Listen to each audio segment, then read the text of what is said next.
बहुत समय पहले की बात है। ललित नाम का एक बहुत ही गरीब मछुआरा समुद्र में मछली पकड़ने के लिए आया हुआ था।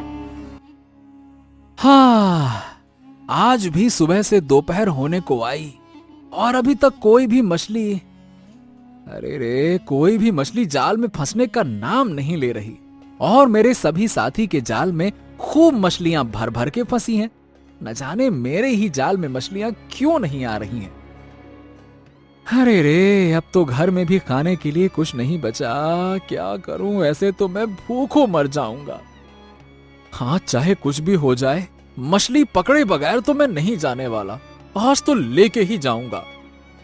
ललित के सभी साथियां खूब सारी मछलियां पकड़ चुके थे और वो जब ललित का खाली जाल देखते हैं। अरे ललित भैया, क्या हुआ? अरे आज भी जाल में कोई मछली नहीं फंसी क्या? हाँ नहीं भैया, आज भी कोई मछली नहीं फंसी। तो भैया ऐसे कब तक यहाँ बैठे रहोगे? लगता है कि कोई तूफान भी आने वाला है। अब ठीक है, चलो हो गया, घर चलो, देखते हैं आगे क्या करना है। चलो। नहीं, तुम सब जाओ। जब तक मैं मछली नहीं पकड़ लूंगा तब तक मैं अब घर नहीं जाऊंगा।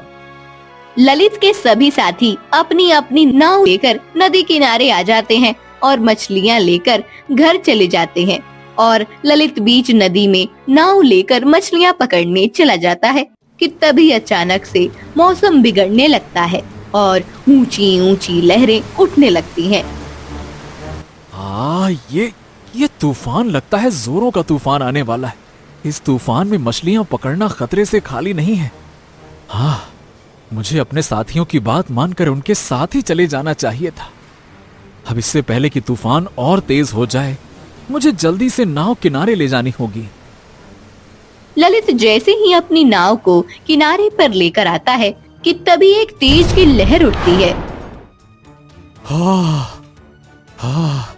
बाल बाल बच गया, नहीं तो आज मैं अपनी जान से हाथ धो बैठता। बाप रे, इससे पहले कि कोई तूफान आ जाए, मुझे घर चले जाना चाहिए। ललित जाल लेकर अपने घर जाने के लिए मुड़ता है कि तभी उसकी नजर एक बेहोश लड़की पर पड़ती है। अरे, ये तो कोई लड़की है, मुझे चलकर देखना चाहिए। ललित लड़की के पास जाकर देखता है तो उसकी जान में जान आती है। हाँ, चलो, लड़की तो जिंदा है।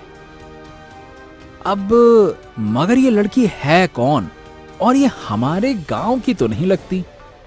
हाँ, लगता है ये तूफान में कहीं से आ गई होगी। इस लड़की को जब तक होश नहीं आता, मैं इसे अपने घर ले जाता हूँ।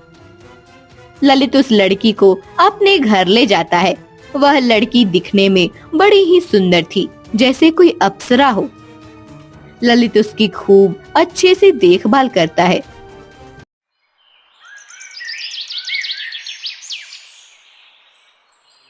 और अगले दिन उस लड़की को होश आ जाता है। मैं कहाँ हूँ? अपने सामने ललित को बैठा हुआ देख लड़की घबरा जाती है।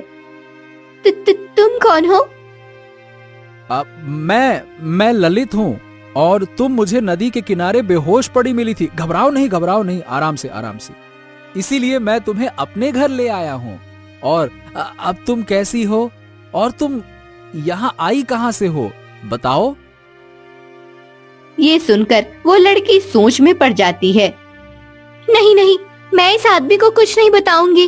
अगर इसे मेरे बारे में पता चल गया तो ये भी मेरी जान का दुश्मन बन जाएगा। और वैसे भी कुछ दिनों की बात है और जैसे ही पूनम की रात होगी मैं यहाँ से चली जाऊंगी। क्या हुआ? क्या सोचने लगी? अरे, तुमने बताया नहीं कि तुम कहाँ से आई हो। बताओ। अब अब मुझे कुछ याद क्यों नहीं आ रहा कि मैं कौन हूँ और कहाँ से आई हूँ। ये देख ललित सोचने लगता है। हाँ, इस लड़की को तो अपना नाम तक याद नहीं है। अब मुझे कैसे पता चलेगा कि ये कौन है और आई कहां से है? जब तक ये लड़की ठीक नहीं हो जाती, मैं इसे यहीं रहने देता हूं। और जैसे ही ये ठीक हो जाएगी तो और इसे सब कुछ याद भी आ जाएगा। तब चली जाएगी यहां से। ठीक है। ये सब सोचकर ललित उस लड़की से अपने घर में रखने के लिए मान जाता है। अच्छा अच्छा अच्छा, ठीक है ठीक है ठीक है ठीक है, तुम परेशान मत हो। अरे जब तक भाई तुम्हें कुछ याद नहीं आता है तुम यहाँ रह सकती हो, और जब तक तुम्हें अपना नाम याद नहीं आता है मैं तुम्हें कजरी कहकर बुलाऊंगा, ठीक है ना? मतलब ठीक है कजरी। घर की हालत ठीक नहीं थी, फिर ललित उस लड़की को अपने घर में रखने के लिए राजी हो जाता है। वह लड़की कजरी देखती है कि ललित के घर की हालत बिल्कुल भी सही नहीं है। क्या इस लड़के के घर की हालत तो जरा भी सही नहीं है, बेचारा कितना गरीब है, फिर भी ये मुझे अपने घर में रखने के लिए राजी हो गया। रात हो चुकी थी। ललित और कजरी दोनों सो जाते हैं, लेकिन आधी रात के समय कजरी को कुछ बेचैनी होने लगती है और वो पानी ढूंढने लगती है, पर उसे कहीं पानी नहीं मिलता। तो वो समुद्र पर चली जाती है और पानी में छलांग लगा देती है। तभी अचानक से वो लड़की एक सुंदर सी नीली जलपरी बन जाती है। पानी के बिना तो जान ही निकल रही थी। हाँ, अब कहीं जाकर जान में जान आई है। तभी वहाँ एक बहुत ही बूढ़ा आदमी समुद्र में डूब रहा होता है। उस बूढ़े आदमी को डूबता हुआ देख जलपरी उसे बचाने के लिए जाती है, तो वह बूढ़ा आदमी जलपरी को एक बोतल में कैद कर एक गुफा में ले जाता है।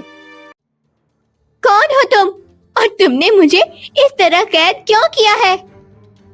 मैं जादूगर शाका, तुम्हारी रानी परी की वजह से मेरी शक्तियां मुझसे छीन गई। अब मैं उससे उसकी सारी शक्तियां छीन लूंगा। तुम ऐसा कुछ भी नहीं कर सोगे, तुम ऐसा कुछ भी नहीं करोगे, मैं तुम्हें ऐसा कुछ नहीं करने दूंगी।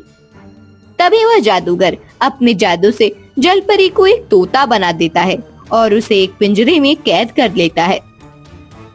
उधर जब पाताल लोक में बहुत दिनों तक जलपरी का कुछ पता नहीं चलता, तो सारी जलपरियां परेशान हो जाती हैं। समझ में नहीं आ रहा कि आखिर नीली जलपरी कहाँ जा सकती हैं। हमें नीली जलपरी की बड़ी चिंता हो रही है। हमें नीली जलपरी को जाकर ढूंढना होगा। रानी जलपरी नीली जलपरी को ढूंढने के लिए निकल ही रही होती है कि तभी वहाँ बूढ़ा जादूगर आ जाता है। रानी जलपरी, आप नीली जलपरी को ढूंढ रही हो ना? मुझे मालूम है कि वो कहाँ है। तुम्हें यहाँ किसने आने दिया? क्या तुम्हें याद नहीं कि तुम्हारी हमने क्या हालत की थी?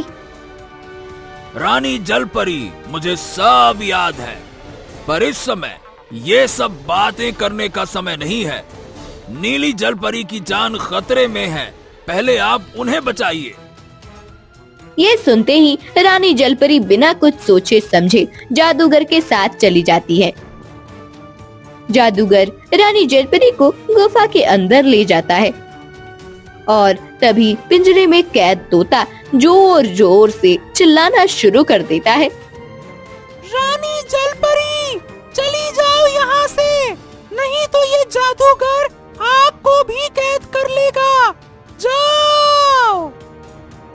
इससे पहले कि रानी जलपरी कुछ समझ पाती, वो जादूगर रानी जलपरी को भी कैद कर लेता है।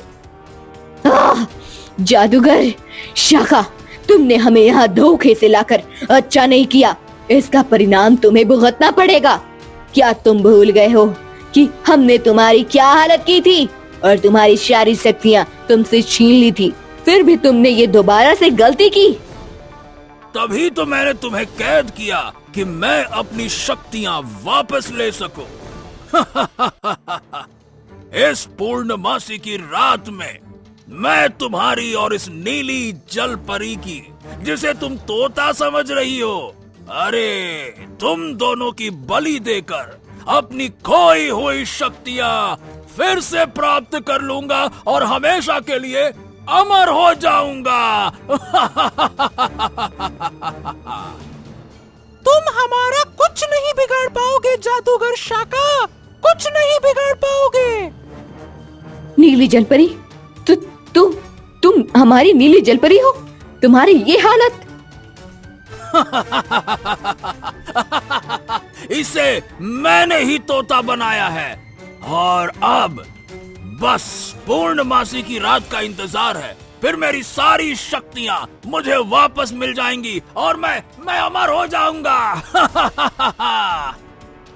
तुम ऐसा कुछ नहीं कर पाओगे। उधर ललित जब कजरी को कमरे में नहीं देखता तो वो परेशान हो जाता है और वो उसे पूरे घर में ढूंढने लगता है, पर उसे कजरी कहीं नहीं मिलती। हाँ, हे भगवान, ये कजरी कहाँ चली गई? उसे तो अपने बारे में कुछ भी याद नहीं है। न जाने वो किस हाल में होगी, कहाँ होगी। तभी ललित को एक जमीन पर सुनहरा मछली का पंख पड़ा मिलता है। ये देख वह उसे उठा लेता है। अरे, ये सुनहरा पंख तो मछली का लग रहा है, पर ये यहाँ कहाँ से आया? तभी अचानक से वो सुनहरा मछली का पंख बोलने लगता है। ललित, तुम जिसे ढूंढ रहे हो उसे एक जादूगर ने एक गुफा में कैद कर रखा है और पूर्णमासी की रात वो जादूगर उसकी बलि देने वाला है। क्या क्या? तुम बोल सकते हो? पर तुम हो कौन और उस गुफा तक मैं कैसे पहुंचूंगा? तुम्हें सब पता चल जाएगा।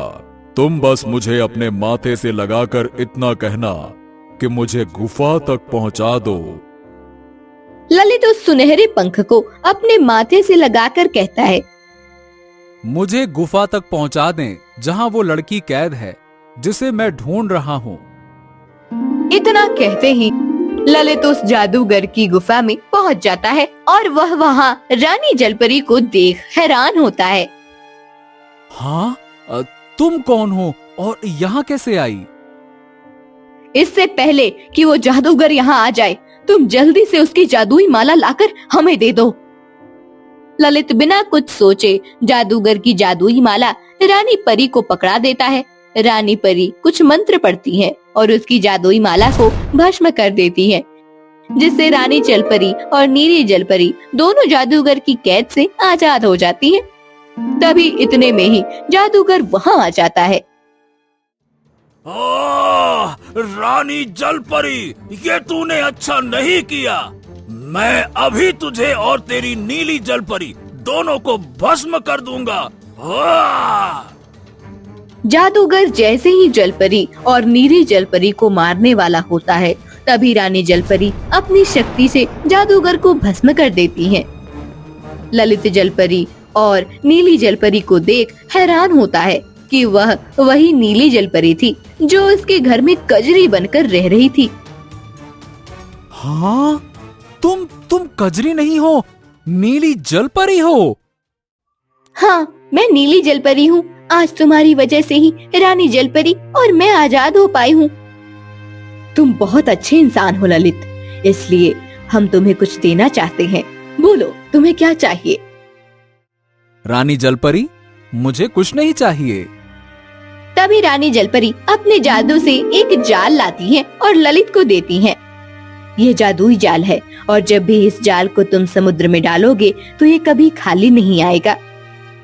फिर रानी जलपरी और नीली जलपरी जादुई जाल ललित को देकर पाताल लोक चली जाती हैं और ललित खुशी खुशी जाल लेकर अपने घर आ जाता है और उस दिन के बाद से उसे कभी भी किसी चीज की कोई कमी नहीं होती है।